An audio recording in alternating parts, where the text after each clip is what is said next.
What's up, friends? Today we're taking a look at I Want to Go Home by Oliver Anthony. We'll be looking at this song from the perspective of a producer and songwriter, so expect a couple pauses to go over specific elements of the song. Well, if it weren't for my old dogs and the good Lord, they'd have me strung up in the psych ward. Really strong lyrics for Oliver Anthony. I like his allusions to hey, people are worried about a new world war. There were threats of World War III at one point. I really like the opening line too. I think it's very strong. If it wasn't for my dog and some other essentials, they'd have me strung up in a psych ward.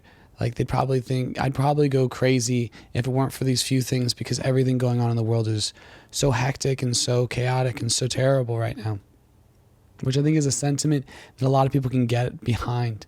And the way he sings while he's expressing these emotions is so powerful. He's got this really gravelly, just big voice, big Appalachian sounding voice. Really like his guitar work as well. It's very subtle.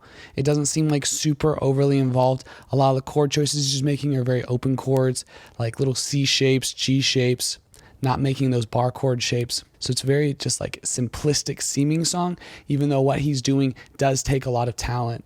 So the specific things he's focusing on are very powerful. I wanna go home.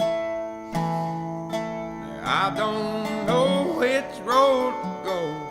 It's been so long. I love this, I love the sound of his guitar first and foremost. It's a really cool sound for a guitar that works really, really well with his voice, that Gretsch resonator. Also, I think this pained suffering paired with this very simplistic country folksy type of playing works just so well, because it lets that rawness and the emotion really get out there. I went for a similar thing on my latest album, Bashing My Head Through a Wall. So I can relate a little bit to what it's like to produce something like that, although his production is a lot more simplistic. I had a lot more going on where he's just doing that guitar and vocals thing, which is really powerful in this circumstance. Really getting to that bass songwriter roots. I feel like there's a really big swing towards simplicity in music right now. Just in general, a lot of people are really digging that simplistic sound. And I think his recent popularity is evidence of that.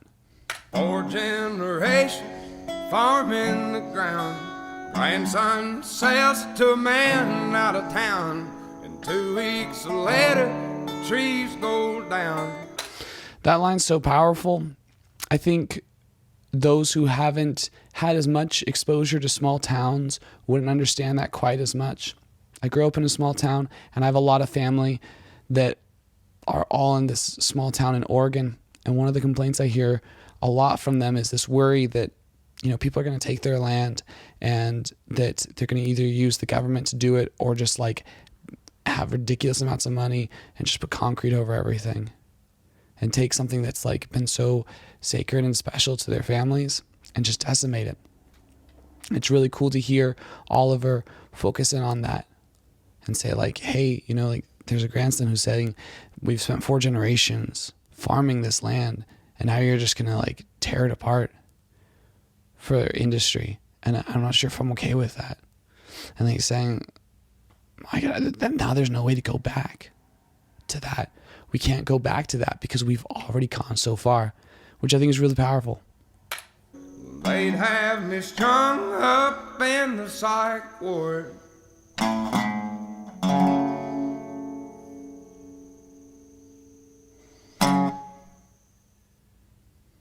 Ooh, nice way to end it with that scripture. That's really cool. Really enjoyed this song. I thought it was really, really good. I think the form is excellent.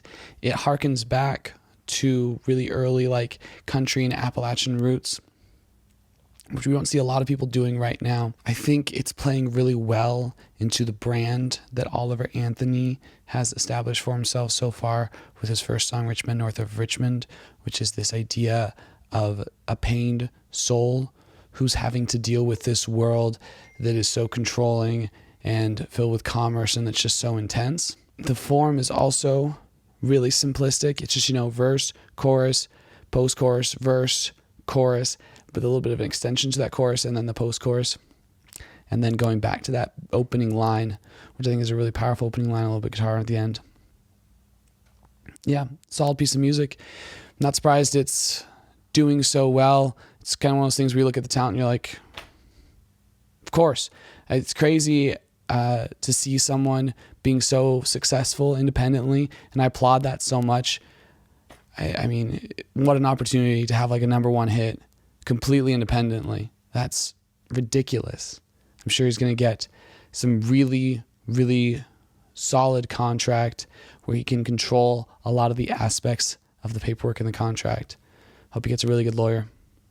Awesome talent. Or maybe he doesn't sign. That'd be cool too. I mean, maybe he just wants to live his life and get the profit off of a few of these songs and then just chill and, help causes he cares about. That'd be awesome too. Hope you've enjoyed my thoughts on this song. I'm sorry that I had to cut a little bit of out.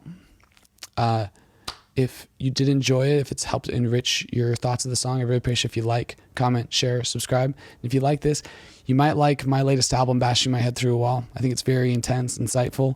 I think it's in this vein if you like this type of music. Thanks so much. Catch you on the flip. Last week, I was morbidly depressed.